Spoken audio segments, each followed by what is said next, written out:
افلا يتدبرون القرآن ام على قلوب اقفالها، تو کیا یہ لوگ قرآن میں غور نہیں کرتے یا دلوں پر قفل لگ رہے ہیں؟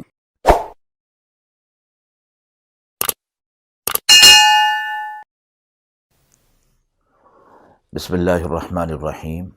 السلام علیکم ورحمۃ اللہ۔ ناظرین کرام، قرآن مجید کے پاروں کے خلاصے کے اس پروگرام میں آج آپ کی خدمت میں پارہ نمبر 6 کا خلاصہ پیش ہے۔ پارہ نمبر 6 میں سورۃ النساء، جو کہ پارہ 4 اور 5 میں جاری تھی، پارہ 6 میں بھی یہ جاری ہے۔ اس پارہ میں سورہ نساء مکمل ہو رہی ہے اور سورہ مائدہ کی ابتدا ہے۔ اس پارہ میں کل 14 رکوع ہیں۔ رکوع نمبر 1، آیت نمبر 148 اور 149، لا يحب اللہ الجہر بالسوء من القول الا من ظلم۔ آیت مبارکہ میں فرمایا گیا ہے کہ جس پر کسی نے ظلم کیا ہو تو وہ اگر اپنے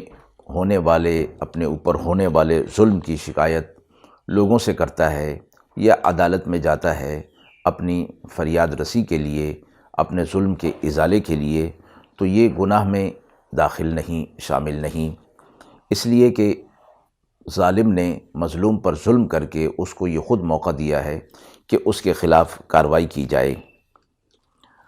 یہاں ایک طرف مظلوم کو برابر بدلہ لینے کی اجازت بھی دی گئی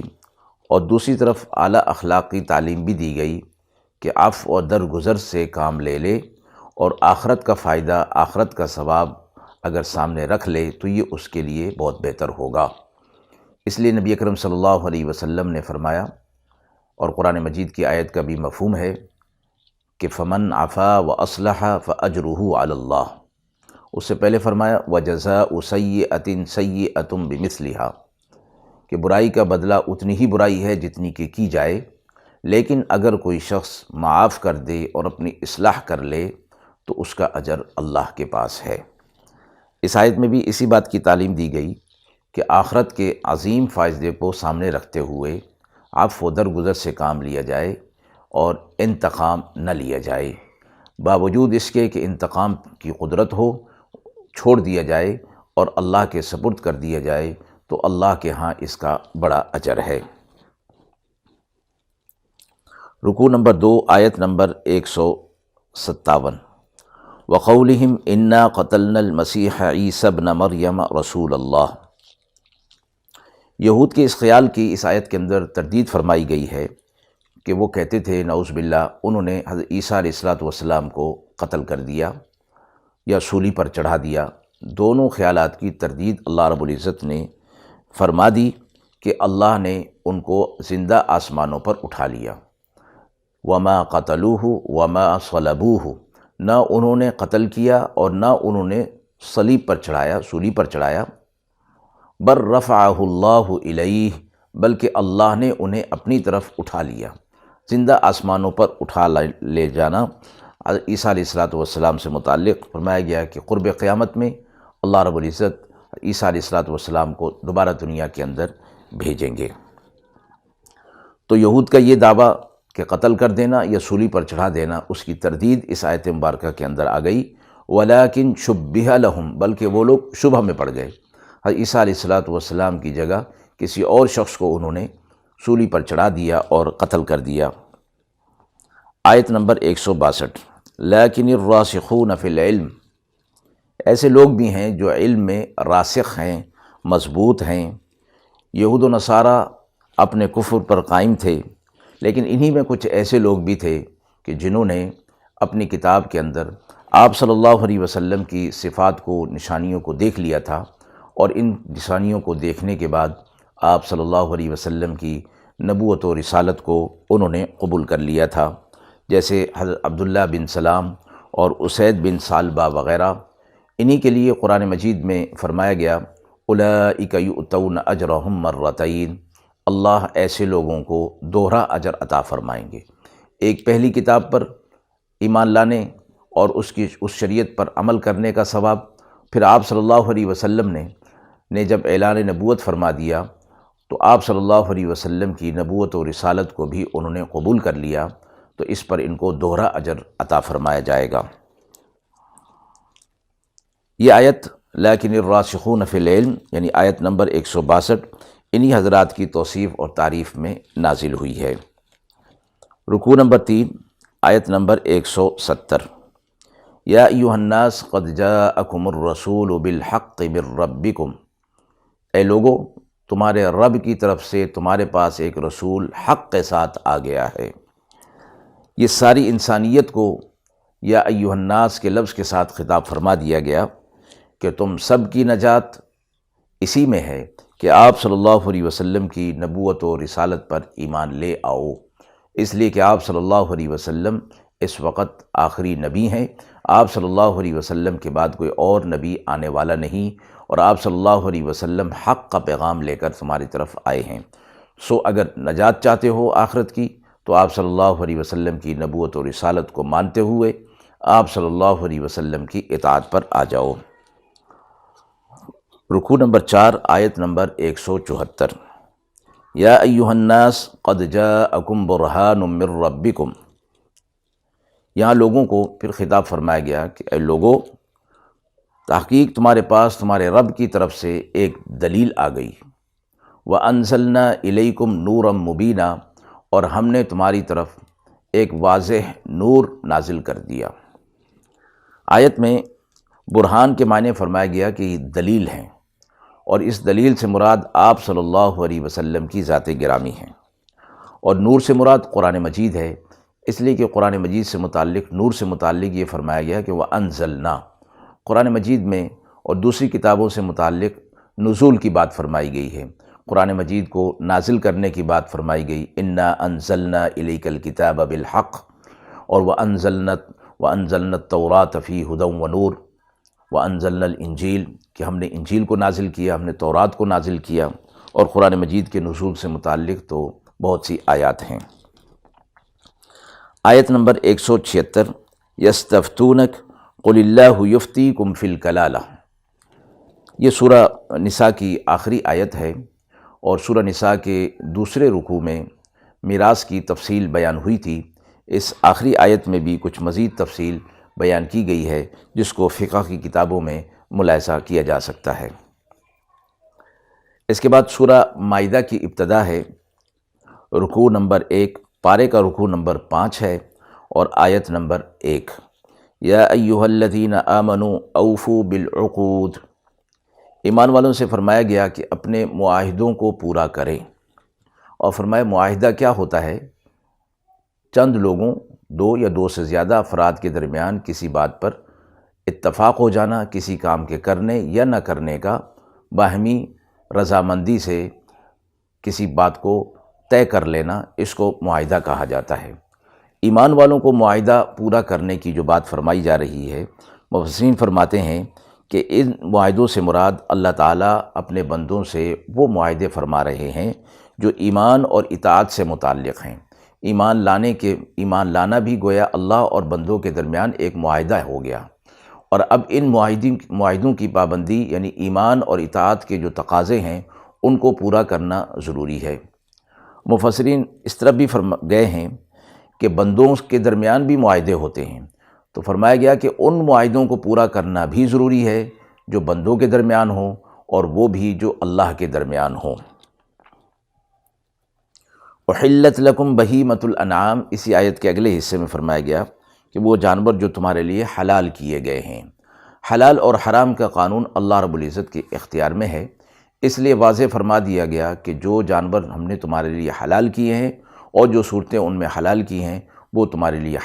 حلال ہیں، اور جو حرام قرار دیے گئے ہیں ان میں اللہ کی حکمت ہے، لہٰذا ان کو حرام ہی سمجھو اور ان کے قریب نہ جاؤ۔ آیت نمبر 2، وَتَعَاوَنُوا عَلَى الْبِرِّ وَالتَّقْوَى وَلَا تَعَاوَنُوا عَلَى الْإِثْمِ وَالْعُدْوَانِ، نیکی کے کاموں میں اور خیر کے کاموں میں ایک دوسرے کا تعاون کرو، اور برائی کے کام میں ایک دوسرے کا تعاون نہ کرو۔ معاشرے کے اندر امن، استحکام، بھائی چارہ، مساوات کو پیدا کرنے کے لیے، قائم کرنے کے لیے آیت کے اس حصے کے اندر ایک عظیم نسخہ عطا فرمایا گیا ہے کہ نیکی کا کام جہاں کہیں بھی ہو رہا ہو، تھوڑا یا زیادہ اس میں تعاون کرو، جس قسم کا بھی تعاون تمہارا ہو سکتا ہے، تاکہ وہ نیکی کا کام اور تقوی کا کام آگے بڑھے۔ اور جب سب مل کر تعاون کر کے کسی کام کو کریں گے تو وہ کام آسان بھی ہو جائے گا اور وہ کام پھیلے گا۔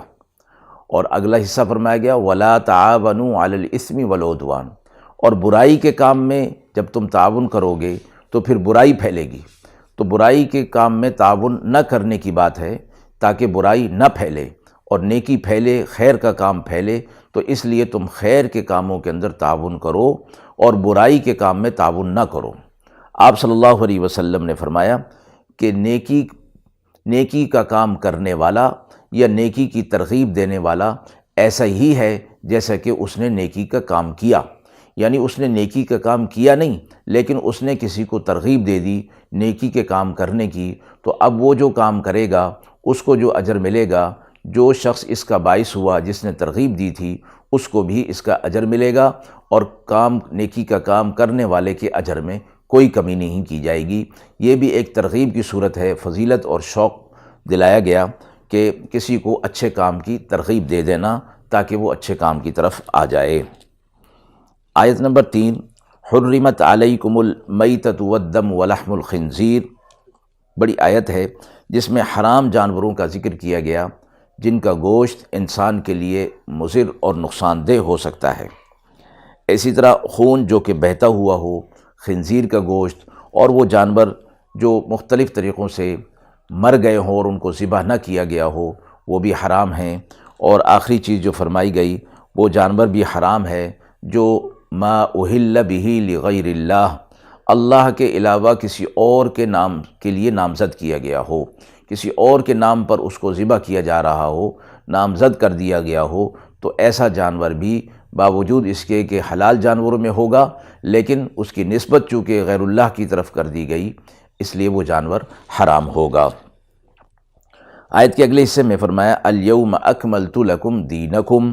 اس دین کو ہم نے تمہارے لیے آج کے دن مکمل کر دیا،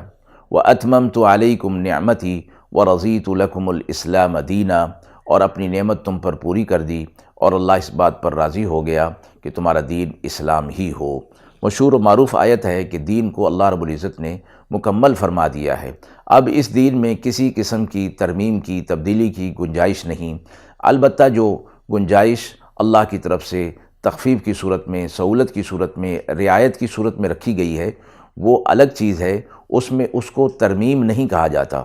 قرآن مجید میں جو فرمایا گیا لا یأتیہ الباطل من بین یدیہ ولا من خلفہ، اب باطل کوئی چیز اس میں داخل نہیں کی جا سکتی۔ تنزیل من حکیم حمید، یہ حکیم، حکمت والی ذات، حمید، تعریف والی ذات کی طرف سے نازل کیا گیا ہے، تو دین مکمل ہو گیا، اب اس میں کوئی نئی چیز داخل نہیں ہو سکتی، قیامت تک کے لیے اللہ رب العزت نے اس کو مکمل فرما دیا۔ آیت نمبر 4، یسألونک ماذا احل لہم، لوگ آپ سے پوچھتے ہیں کہ کیا چیز ہمارے لیے حلال ہے، تو اس آیت میں شکاری کتے اور باز وغیرہ سے جو شکار کا ذریعہ ہوتا ہے، اس سے جو شکار کیا جاتا ہے اس کا ایک طریقہ بتایا گیا کہ اس کے حلال ہونے کی شرائط ہیں کہ ایک یہ کہ وہ جانور جس کا شکار کیا جا رہا ہے کتے کے ذریعے سے یا باز کے ذریعے سے، وہ تعلیم یافتہ، تربیت یافتہ ہونا چاہیے، مکلبین تعلمونہم، یعنی ایسے کتے جن کو تم تعلیم دے دیتے ہو، جن کو تم تربیت دے دیتے ہو، تو اگر ایسے کتے یا ایسا باز جب جانور کا شکار کرے گا اور اس کو تکبیر پڑھ کر چھوڑا جائے گا تو وہ جانور اگر مر بھی جائے شکار کے دوران تب بھی وہ جانور حلال ہو جائے گا، اور اگر یہ شرط اس کے اندر نہ پائی جاتی ہو شکار کرنے والے کتے اور باز میں تو پھر وہ جانور حلال نہیں ہوگا۔ رکوع نمبر 6، آیت نمبر 8، یا ایھا الذین آمنوا کونوا قوامین للہ شہداء بالقسط، ایمان والوں کو کہا گیا کہ وہ اللہ کے لیے گواہی دیں تو سچی گواہی دیں تاکہ عدل اور انصاف قائم ہو۔ پارہ نمبر 5 میں بھی کل کے یہ آیت گزر چکی، وہاں یہ فرمایا گیا تھا کہ یہ جو گواہی کا معاملہ ہے یہ دو وجہ سے رکاوٹ بن سکتا ہے عدل و انصاف کے قائم کرنے میں، ایک محبت کی وجہ سے اور ایک عداوت کی وجہ سے۔ وہاں محبت کا ذکر تھا پارہ نمبر 5 میں، اوِل والدین والاقربین،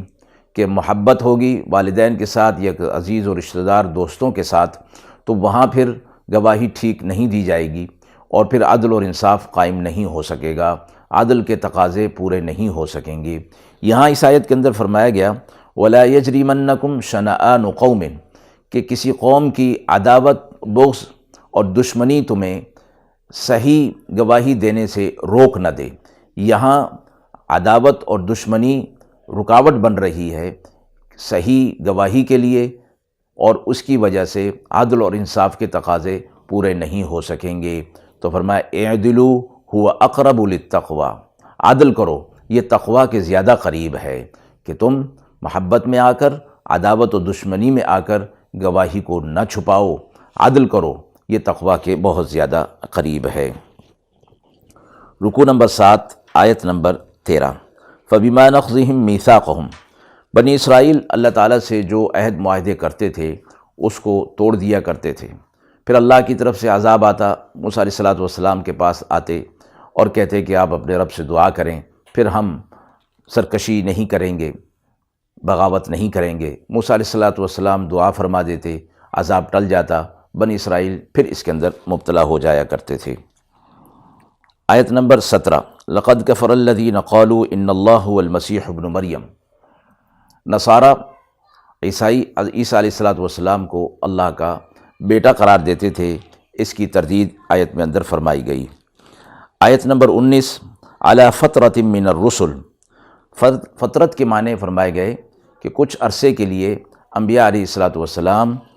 اور نبوت کا سلسلہ رک جانا، جیسے حضرت عیسیٰ علیہ السلام اور آپ صلی اللہ علیہ وسلم کی درمیان طویل مدت تک انبیاء علیہ السلام کا سلسلہ رکا رہا۔ اسی طرح وحی کے منقطع ہو جانے، وقتی طور پر رک جانے کو بھی فطرت کا زمانہ کہا جاتا ہے، جیسے آپ صلی اللہ علیہ وسلم تک کافی عرصے کے لیے وحی کا سلسلہ منقطع ہو گیا تھا، جس کی وجہ سے یہود و نصارہ نے آپ صلی اللہ علیہ وسلم سے یہ کہنا شروع کر دیا تھا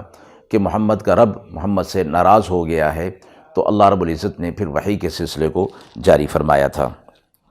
رکوع نمبر 8 آیت نمبر 24، قالوا یا موسیٰ انا لن ندخلها ابدا ما داموا فیها، اس آیت میں بنی اسرائیل کا حضرت موسیٰ علیہ السلام کو جواب دے دینا، اور یعنی جہاد کے لیے اپنے آپ کو تیار نہ کرنا، جبکہ موسیٰ علیہ السلام انہیں جہاد کے لیے فرما رہے تھے، تو قوم نے، بنی اسرائیل نے یہ کہہ دیا فَاذْهَبْ أَنْتَ وَرَبُّكَ فَقَاتِلَا إِنَّا هَاهُنَا قَاعِدُونَ، ہم یہاں بیٹھے ہیں، آپ چلے جائیے، آپ اور آپ کا رب چلا جائے اور جہاد کر لے، ہم جانے والے نہیں ہیں۔ اور حضرات صحابہ اکرام نے آپ صلی اللہ علیہ وسلم سے غزوے کے موقع پر فرمایا تھا کہ ہم موسیٰ علیہ السلام کی اس قوم کی طرح آپ سے نہیں کہیں گے کہ فَاذْهَبْ أَنْتَ وَرَبُّكَ فَقَاتِلَا إِنَّا هَاهُنَا قَاعِدُونَ، ہم آپ کے ساتھ ہیں اور ہم آپ کی حفاظت کریں گے۔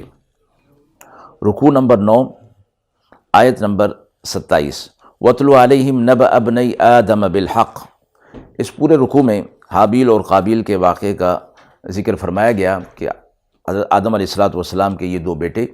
جو آپس میں رقابت کی وجہ سے ایک قتل کا باعث ہو گیا، اور وہ قتل ہو گیا، ایک بھائی نے دوسرے کو قتل کر دیا، تو اس واقعے کے اندر بڑی نصیحت ہے، اور اس نصیحت کی وجہ سے اس واقعے کو ذکر فرمایا گیا ہے۔ اور آیت نمبر 32 میں فرمایا گیا من قتل نفسا بغیر نفس او فساد فی الارض فکأنما قتل الناس جمیعا، اسی واقعے کے حوالے سے فرمایا گیا کہ جو کوئی کسی کو ناحق قتل کرتا ہے، فتنہ اور فساد کرتا ہے، تو وہ کسی ایک کو قتل کر دینا پوری انسانیت کو قتل کر دینے کے مترادف ہے۔ اور ساتھ ہی فرما دیا ومن احیاها فکأنما احیا الناس جمیعا، جو کوئی کسی ایک انسان کی جان بچاتا ہے تو گویا وہ پوری انسانیت کی جان کو بچا لیتا ہے۔ رکوع نمبر 10 آیت نمبر 38، والسارق والسارقۃ فاقطعوا ایدیہما،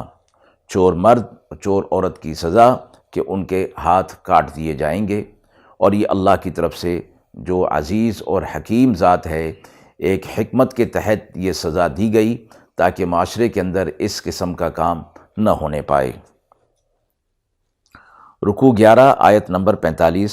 وَكَتَبْنَا عَلَيْهِمْ فِيهَا أَنَّ النَّفْسَ بِالنَّفْسِ وَالْعَيْنَ بِالْعَيْنِ۔ اس آیت میں احکام قصاص بیان ہوئے ہیں، اور یہ احکام تورات اور انجیل میں بھی بیان ہوئے تھے اور قرآن میں بھی ان کو بیان فرمایا گیا ہے۔ آیت نمبر 48، لِكُلِّ جَعَلْنَا مِنْكُمْ شِرْعَةً وَمِنْهَاجًا۔ ہم نے ہر امت کے لیے، ہر گروہ کے لیے ایک شریعت، ایک راستہ اور ایک طریقہ مقرر کیا تھا۔ اور وَلَوْ شَاءَ اللَّهُ لَجَعَلَكُمْ أُمَّةً وَاحِدَةً وَلَكِنِ اخْتَلَفُوا، کہ اللہ چاہتا تو تمہیں ایک امت بنا دیتا اور تمہارے درمیان کوئی اختلاف نہ ہوتا، لیکن اللہ نے اس اختلاف کو ایک حکمت پر مبنی رکھا ہے، اس لیے ان چیزوں میں اختلاف نہ کیا جائے جن کو اللہ رب العزت نے واضح فرما دیا ہے۔ رکوع نمبر 12 آیت نمبر 51، یا ایھا الذین آمنوا لا تتخذوا اليہود والنصارى اولیاء۔ اے ایمان والو، یہود و نصارہ کو اپنا دوست مت بناؤ، یہ آپس میں ایک دوسرے کے دوست ہیں، یہ تمہارے دوست نہیں ہو سکتے۔ جو کوئی تم میں سے ایسا کرے گا، یعنی انہیں دوست بنائے گا، وہ انہی میں سے ہوگا، اور اللہ ظالموں کو ہدایت نہیں دیتا۔ سختی کے ساتھ منع فرما دیا گیا کہ ان کے ساتھ قلبی دوستی نہیں، معاملات، کاروبار، دوسری چیزیں کی جا سکتی ہیں، قلبی محبت، میل جول، اٹھنا بیٹھنا، اس چیز سے ممانعت فرما دی گئی کہ وہ ان کا کام ہی یہی ہے کہ ان کو دین سے پھیر دیں، جیسے کہ آیت نمبر 54 میں آگے آ رہا ہے، یا ایھا الذین آمنوا من یرتد منکم عن دینہ۔ اے ایمان والو، تم میں سے جو کوئی بھی اپنے دین سے پھر جائے گا تو اس سے کوئی فرق نہیں پڑتا، اللہ تمہارے لیے تمہاری جگہ کسی اور کو لے آئے گا۔ یحبونہم ویحبونہ اذلۃ علی المؤمنین اعزۃ علی الکافرین۔ وہ ایسے لوگ ہوں گے کہ جو آپس میں ایک دوسرے سے محبت کرنے والے ہوں گے اور کافرین پر وہ سخت ہوں گے، اور کسی ملامت کرنے والے کی ملامت کی پرواہ وہ نہیں کریں گے۔ اللہ تمہاری جگہ ایسے لوگوں کو لے آئے گا اگر تم اپنے دین سے پھر گئے۔ رکوع نمبر 13 آیت نمبر 66، وَلَوْ أَنَّهُمْ أَقَامُوا التَّوْرَاةَ وَالْإِنْجِيلَ۔ اب یہود و نصارہ کو فرمایا گیا کہ اگر وہ تورات اور انجیل کے احکامات پر عمل کرتے تو اللہ رب العزت ان کے لیے رزق کی فراوانی کر دیتا، آسمان سے بھی ان کے لیے رزق نازل کرتا، زمین سے بھی ان کے لیے رزق پیدا فرما دیتا، لیکن انہوں نے ایسا نہیں کیا۔ رکوع نمبر 14 آیت نمبر 67، یا ایھا الرسول بلغ ما انزل الیک من ربک۔ آپ صلی اللہ علیہ وسلم سے خطاب فرمایا گیا کہ لوگ آپ صلی اللہ علیہ وسلم کو تنگ کر رہے ہیں، پریشان کر رہے ہیں اور تکالیف کے اندر مبتلا کر رہے ہیں، تو آپ صلی اللہ علیہ وسلم کا کام ان تک اللہ کا پیغام پہنچانا ہے، اور اگر ان کی ان تکالیف کی وجہ سے اور پریشانیوں کی وجہ سے آپ صلی اللہ علیہ وسلم اپنے فریضہ تبلیغ کو، فریضہ رسالت کو روک دیتے ہیں تو فرمایا وَإِن لَّمْ تَفْعَلْ فَمَا بَلَّغْتَ رِسَالَتَهُ، اور اگر آپ ایسا نہیں کریں گے تو پھر آپ رسالت کے پیغام کو، اللہ کے پیغام کو آگے نہیں پہنچائیں گے، تو آپ ایسا نہ کریں۔ اس آیت کے اندر آپ صلی اللہ علیہ وسلم کے لیے تسلی اور تشفی رکھی گئی۔ آیت نمبر 73، لَقَدْ كَفَرَ الَّذِينَ قَالُوا إِنَّ اللَّهَ ثَالِثُ ثَلَاثَةٍ۔ نصارہ کے اس قول کی تردید کر دی گئی، عقیدے کی، کہ وہ اللہ کو تین مانتے تھے، ایک اللہ، ایک عیسیٰ علیہ السلام اللہ کا بیٹا، اور مریم علیہ السلام اللہ کی بیوی، نعوذ باللہ۔ اس کی تردید اس آیت کے اندر فرما دی گئی۔ رکوع 15 آیت 82، لَتَجِدَنَّ أَشَدَّ النَّاسِ عَدَاوَةً لِلَّذِينَ آمَنُوا الْيَهُودَ۔ بعض اہل کتاب ایسے بھی تھے کہ جو اہل ایمان سے محبت رکھتے تھے، ان میں یہود میں کم تھے، نصارہ میں زیادہ لوگ تھے، جیسے حضرت عبداللہ بن سلام یہود میں سے تھے، اسی طرح نجاشی اور دوسرے لوگ جن کی طرف آپ صلی اللہ علیہ وسلم نے وفد بھی بھیجے اور انہوں نے اہل ایمان کی بہت خدمت بھی کی، تو نصارہ اہل ایمان سے محبت کرنے میں زیادہ تھے اور یہود ان میں کم تھے۔ آیت نمبر 82 پر پارہ نمبر 6 مکمل ہوا۔ وآخر دعوانا ان الحمد للہ رب العالمین۔